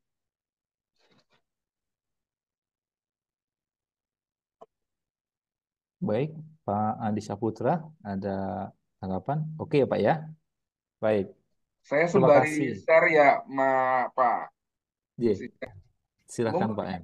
Sudah ada 54. Silakan. Nanti di atas 70 kita langsung mulai untuk kuisisnya. Sudah ada 54 rekan-rekan yang join. Kita tunggu sebentar lagi rekan-rekan. Boleh. Silakan Mas Dian, kita mungkin satu pertanyaan lagi Baik. kita bisa launching untuk kuisnya. Silakan. Baik, Pak M, ini kita gantian ya. Tadi rekan-rekan yang sudah resen kita lihat di kolom chat. Ini dari Kak Dwi Pusponingsih. Izin bertanya Pak M, bagaimana cara berkomunikasi untuk menyampaikan kepada rekan yang mungkin sudah lebih dulu bekerja di sana? Biasanya mereka sudah lama dan lebih paham. Suatu hal kecil yang bahwasannya itu penting, tetapi seperti disepelekan. Bagaimana agar bisa tersampaikan dengan baik dan bisa mendengarkan perkataan pekerja baru. Terima kasih. Menarik. Jadi salah satunya adalah bagaimana kita bisa mendengarkan perkataan pekerja baru. Ini anak baru masuk, tahunya apa. Berarti salah satunya yang kita bisa lakukan ketika kita diskusi tadi dia bicara apa? Kita bicara dengan fakta, kita bicara dengan data. Oh iya ya, ternyata ketika misalnya di office, ternyata perilakunya mungkin orang akan merasa kami hanya di office, Pak. Kan beda dengan yang kerja di site, beda dengan kerja yang di onshore atau yang di offshore. Kami hanya di office. Salah satunya kita bisa bawakan tadi adanya data, adanya fakta konkret. Ambil contoh ketika kita bicara, kita mungkin baru ketika di office kita akan lihat. Oh iya ya, salah satu poin yang kita bicara cukup sering terjadi ketika di office adalah slip, trip, dan fall. Kita akan tanyakan, walaupun dia orang lama, apakah dia tidak pernah tergelincir? Apakah dia tidak pernah terjatuh? Apakah dia tidak pernah tersandung? Dan kita lihat, kita bawa dengan data. Data bicara apa? Ternyata ketika slip, trip, dan fall itu cukup banyak sekali dampak terhadap keselamatannya. Tidak hanya dampak keselamatan yang dirasakan, ada juga dampak produktivitas, ada juga dampak dari sisi finansial. Dan ternyata, apakah itu hanya pada karyawan baru? Enggak. Ternyata dari penyebab paling besar adalah human factor. Apakah dengan melihat data ini Bapak pasti tetap ngeyel? Jadi sebisa mungkin kita lihat dan kita kemukakan dampak terhadap finansial yang bersangkutan seperti apa. Karena mungkin ketika dia tidak lihat dampak keselamatan, ketika bicara dampak finansial, pasti dia akan berpikir, oh iya ya, kalau saya terjadi kecelakaan, saya akan jatuh miskin. Apalagi yang bersangkutan mungkin adalah tulang punggung. Seorang tulang punggung nggak boleh jatuh miskin, rekan-rekan. Kasihan. Tulang rusuknya akan diberi makan apa? Kira-kira seperti itu. Semoga menjawab. Baik, Pak M, terima kasih ya pertanyaan dan jawaban yang luar biasa dari sharing session ini. Oke, Ya, pas kayaknya 70 kita mulai, Mas Istian, gimana? Baik, boleh Pak M. Oke, Silakan Pak siap. M. Kita mulai ya rekan-rekan. Oke, hanya dan hanya karena keterbatasan waktu, kita mulai. 10 soal masing-masing 20 detik. Oke. Apa yang kita pertaruhkan rekan-rekan? Bukan hanya satu hadiahnya. Ini ada begitu banyak nama kita di sini. Yang kita pertaruhkan adalah harga diri. Itu yang jauh lebih mahal daripada hadiahnya. Kita lihat. Demi harga diri, rekan-rekan, kita mulai. Pertanyaan pertama. Silakan. Soal dan jawabannya ada di layar rekan-rekan. Label dan SDGs. Yang apa ya rekan-rekan? Tadi sentimennya ada label, ada SD. Oh, lebih cepat. Sama-sama. Benar, tapi kalau kalah cepat nilainya lebih kecil, rekan-rekan.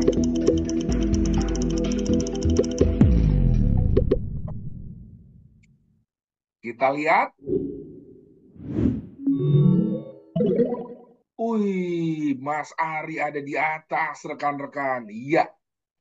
Waduh. Hanya 8 orang yang benar, rekan-rekan. Setiap ada perubahan atau paling sedikit 5 tahun sekali. Dan ketika kita menyampaikan secara konkret, kita lihat loh. Ada di mana, Pak? Ada di Permen Perin 23 tahun 2013. Rekan-rekan bisa lihat ada di pasal 11. Kita lihat berikutnya. Ayo, lebih cepat rekan-rekan, lebih cepat. Komunikasi cerdas harus dapat menjawab pertanyaan apa saja, kecuali tadi ada 5 pertanyaan. Kecuali yang mana rekan-rekan? Jangan buru-buru. Ada kecualinya. Ayo. Kita lihat, ada yang nyenggol, ada yang lebih cepat.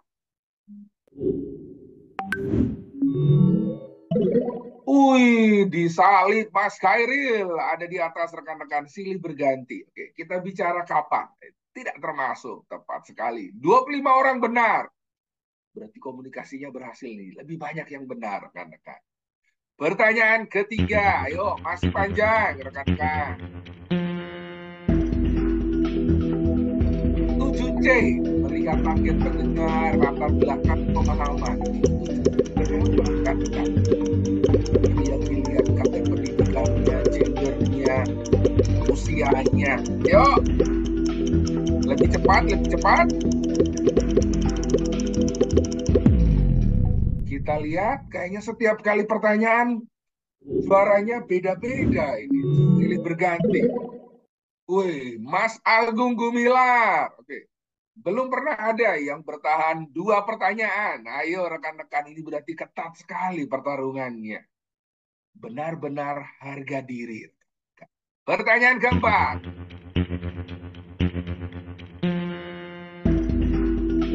Oke, tadi yang menghambat, kalau masih ingat, ruang laktasi terserirum. Berapa rekan-rekan hukumannya? Kita lihat. Ayo. Kita lihat. Jangan-jangan berganti lagi nih. Ketat sekali. Mas Agung bertahan untuk pertama kali. Kita lihat. Denda 100 juta, penjara 1 tahun. Ayo. Separuh jalan, rekan-rekan. Pertanyaan kelima. Ayo. Tadi sudah mengemudikan kendaraan disetujui oleh KTT. Yang mana tadi? Sudah tertulis lengkap tadi. Terlihat, ayo. Masih Mas Agung. Tahan untuk kedua kalinya. 3 kalinya. Atau tergelincir Mas Agung.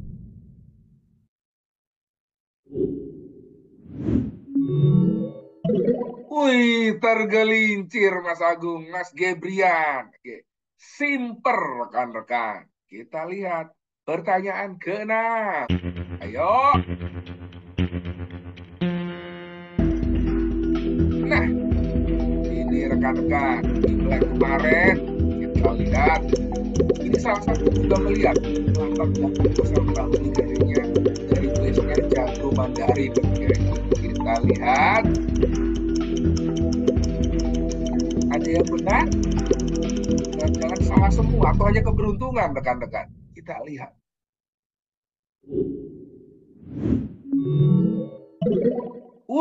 Mas Ian, nih kan.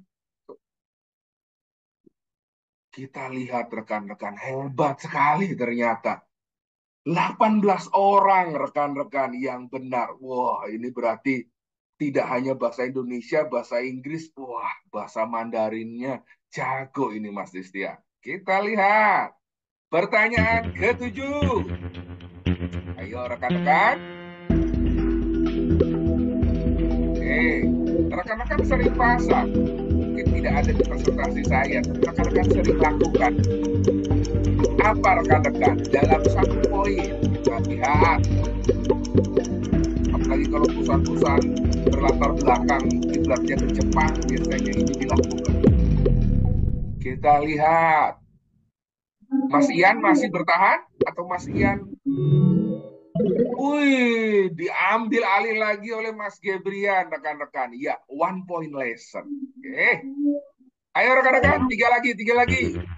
Pertahankan, pastikan kuotanya stabil. Alat pelindung diri, nah kita juga harus paham terkait peraturan perundangan. Safety helmet, pakai safety glasses, pakai safety suit. Yuk, nomor berapa? Nomor berapa? Kita lihat. Wah, masih bertahan. Semoga masih bertahan. Wih, Mas Sulfan menyalip rekan-rekan tipis sekali. Permenaker 8 2010. Dua lagi. Ayo, dua lagi. Mendekati finish, rekan-rekan. Pertahankan. Ayo, orang K3 tiap hari pasti lihat ini undang-undang 170. Berapa pasal rekan-rekan itu, Pak? Nggak sekalian ditanya berapa ayat, Pak? Kita lihat. Ayo, dua lagi. Dilihat undang-undangnya. Oke, kita lihat. Wih, masih Mas Sulfan, beda hanya 80 poin rekan-rekan. Iya. Waduh, cukup banyak yang salah ya. Ayo, ini pasal rekan-rekan, bukan babnya. Oh iya, kayaknya babnya sih 11, Pak. Pasalnya 18, rekan-rekan. Kita lihat, 12 orang benar, puluhan orang masih berada di jalan yang sesat. Ayo rekan-rekan, segera dong kembali ke jalan yang benar. Kita lihat, terakhir rekan-rekan. Ini masalah harga diri, rekan-rekan. Satu orang pemenang jatuh pada siapa? Pertanyaan terakhir. Semuanya masih memungkinkan, rekan-rekan.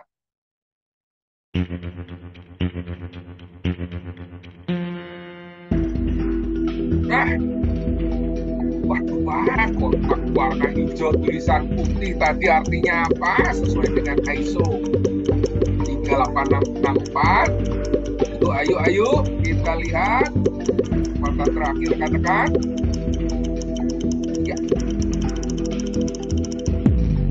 Kita berikan aplaus rekan-rekan.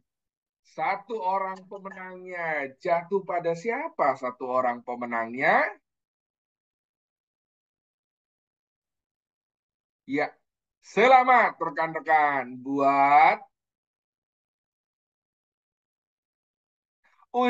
Mas Muhammad Nur Saiful Anwar. Oke, selamat ya Mas Muhammad Nur Saiful Anwar. Nanti tinggal kontak Mas Amri. Nanti mau nagih hadiahnya seperti apa, saya pasrahin kepada Mas Amri. Kita lihat rekan-rekan. Wah, 3 teratas. Wah, 76%, 65%, 57%. Kita mau lihat siapa peringkat paling bawah. Waduh, jangan-jangan nama saya ini, Pak, peringkat paling bawah. Kita lihat rekan-rekan, siapa peringkat paling bawah. Peringkat paling bawah jatuh pada, jangan rekan-rekan, ini masalah harga diri, jangan. 3 aja. Saya kembalikan kepada Mas Istia. Silakan Mas Istia. Baik, terima kasih. Kuisisnya luar biasa ya. Mengharuskan kita berkonsentrasi dari awal sampai akhir, dan yang paling menang ya tadi selamat ya buat rekan kita. Nanti bisa menghubungi ke Pak Amri Cahyono. Yang kuis nanti kita dapat e-wallet 50.000 ya Pak M. Oke, Mas baik. Amri. Jadi tinggal yang 2 Pak M bisa pilih tadi. Oke. Berarti ini izin tanya Pak Amri, apakah kita Ya. lanjut diskusi atau kita tinggal pilih dari 3 penanya tadi Pak Amri? Boleh 3 pilih dari 3 penanya tadi Pak. Oke, silakan Pak M, dipilih 2 dari 3 Kita penanya. lihat. 2 pemenang untuk pertanyaan. Oke, kita lihat. Kan harus memilih. Kalau tanya saya akan pilih semua kalau hadiahnya ada, rekan-rekan. Yang pertama, kita bicara secara tadi langsung bertanya, kita berikan ke pertanyaannya, pemenangnya jatuh pada Pak Andi Syahputra Ritongga. Oke, selamat Pak Andi. Dari kolom chat yang menang adalah Mbak Dwi Pusponingsih. Kira-kira seperti itu. Thank you Pak M. Ya, Oke, dua pemenang tadi akan dapat safety glass dari Joker. Silakan nanti WA ke saya ya untuk alamatnya. Oke, terima kasih. ya. Terima kasih. Baik, terima Oh, kasih. Mas Amri, Yes, Pak M. Mas Amri udah tahu kan nomor sepatu saya 45, Mas Amri tahu kan ya? Wah, ya, sepatu. Oh iya iya, kalau ini ngomongin sepatu ini ya Pak M. Jadi eh, kita kan saat ini dibantu oleh Safety Jogger ya. Ya, Ya minimal untuk acara kegiatan ini biar jalan gitu. lebih rame Nah, Mas, ya. lebih rame. Ini kan 23 kali penyelenggaraan teman-teman. Jadi kalau sering ikut lah minimal misalnya yang paling banyak dari rata-ratanya berapa itu yang akan diundi untuk Woi, mendapatkan safety jogger sesuai dengan ukuran sepatunya masing-masing. siap. Jadi Oke. rajin-rajinlah rekan-rekan mengikuti, nanti bisa dapat sepatu. Cakep Mas Amri. Saya Saya nomor kembalikan kepada 38 Mas Pak Setia. sepatunya Terima Pak. kasih sekali Mas Setia. Silakan Mas Setia. Siap. Oke, wah ini Pak Yoga udah 42 nih. Oh, ukurannya ya. Iya, iya. Iya, Tapi BTW sorry ya teman-teman semuanya Bapak Ibu, saya nggak iya. open cam karena sedang bed rest ini beneran. Oke, mohon maaf ya. Baik. Semoga lekas sembuh Pak Amri. Baik, Pak Amri, ini izin bertanya, Pak Amri, terkait dengan mekanismenya seperti apa ya, Pak ya, untuk peserta terbanyak dalam webinar, apakah nanti diumumkan di periode yang akan datang atau seperti apa? Periode terakhir. Periode Periode terakhir. terakhir ya? Ya, karena Baik, nanti langsung ketahuan jumlah yang paling banyak, oke, terus nanti kita undi di sana. baik. Artinya untuk penyemangat ya, supaya tetap on fire, on track ya, mendapatkan maintain up to date knowledge of safety gitu ya, dari sharing session program diadakan oleh shared community. Oke, Pak Amri, ada yang perlu disampaikan lagi, Pak Amri, atau mungkin Cukup, ada cukup closing? Mas Cukup Istian. ya? Saya pribadi mengucapkan terima Baik. kasih banyak kepada Pak Emmanuel sebagai pembicara malam hari ini. Benar-benar luar biasa acaranya tadi. Tadi ada yang WA saya juga bagus sesuai dengan kondisi di lapangan. Kemudian Pak Wijayan, Pak Istian, Pak, terima kasih banyak ya Pak. Terima kasih, Sudah Pak menjadi Amri. moderator. Selamat kemarin sudah menang di acara WSO Indonesia ya. Terima kasih, Safety Culture Award ya Pak Pak. Amri. Selamat Pak. Ya, Ini saya itu saja dari saya teman-teman, terima kasih banyak. Jangan baik. lupa di hari Selasa kita ada webinar lagi. Semoga kita bisa mengikutinya. Terima kasih. Baik, terima kasih Pak Amri. Bapak, Ibu, dan rekan-rekan, sebelum kita akhiri, saya ingin sedikit menyampaikan ya eksekutif summary yang disampaikan narasumber kita yang luar biasa, Pak Emmanuel Eko gitu ya. Mohon izin untuk share slide sepintas. Semoga ini menjadi poin concern untuk kita gitu ya, dalam hal saya hanya mensamarikan dari paparan yang sangat luar biasa dan energik dari Pak Emmanuel Eko yang kreatif, inovatif, dan solutif. Baik, Bapak Ibu, inilah executive summary yang dapat kami catat ya dalam acara sharing session pada malam hari ini. Poin yang pertama tadi ada 7C ya, bagaimana kita melakukan komunikasi yang efektif kaitannya dengan complete, concise, concrete, considerate ya, correct gitu ya. Ini adalah poin penting sebagai dasar. Saat kita menjaga ini sama saja kita menjaga mutu atau kualitas sehingga apa diharapkan menjadi influencer yang keren ya dimanapun kita berada. Baik, tadi Pak M sempat menyinggung-nyinggung tentang regulasi tentang ISO gitu ya. Ini saya coba petikan saja gitu ya. Di 5001 ini kaitannya dengan komunikasi gitu ya. Kemudian di UU nomor 1 tahun 70 ini di pasal 14B juga diatur bagaimana kita memasang di dalam tempat kerja itu terkait dengan gambar keselamatan kerja, kemudian yang diwajibkan termasuk semua bahan pembinaan yang lain di tempat yang mudah dilihat dan terbaca menurut petunjuk pegawai pengawas atau ahli keselamatan kerja.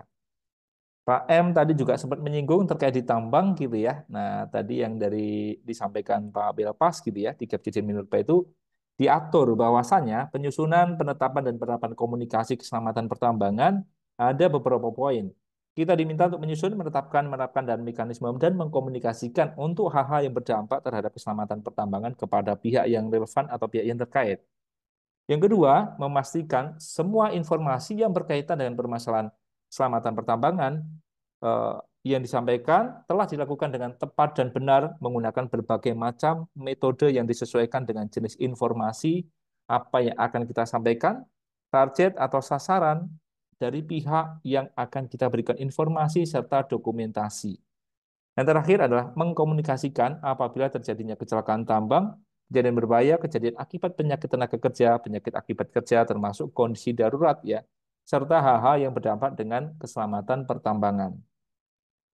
So, tadi Pak Emmanuel Eko ya menyampaikan bagaimana tentang leader dan segala macam. Ini adalah key safety attribute ya yang coba saya pelajarin dari salah satu senior saya. Ini izin saya menyampaikan.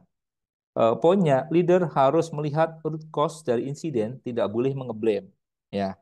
Yang kedua, leader harus demonstrate a compliant safety regulation. Ya, artinya memberikan contoh kepatuhan terhadap regulasi sebagai komitmen yang nyata. Tadi beberapa kasus ya dari rekan-rekan di industri yang terjerat pasal. Kemudian yang ketiga, ini juga poin inti, kemudian pas presisi di tengah-tengah. Kita harus menunjukkan ya sebagai leader berkomunikasi yang efektif ya, melibatkan pekerja dalam implementasi safety. Yang keempat, leader harus menciptakan clear vision, konsensus ya, kemudian juga membuat clear action plan. Salah satunya adalah terkait dengan komunikasi, supaya tidak riduh, ya tidak terjadi insiden, dan persepsinya sama.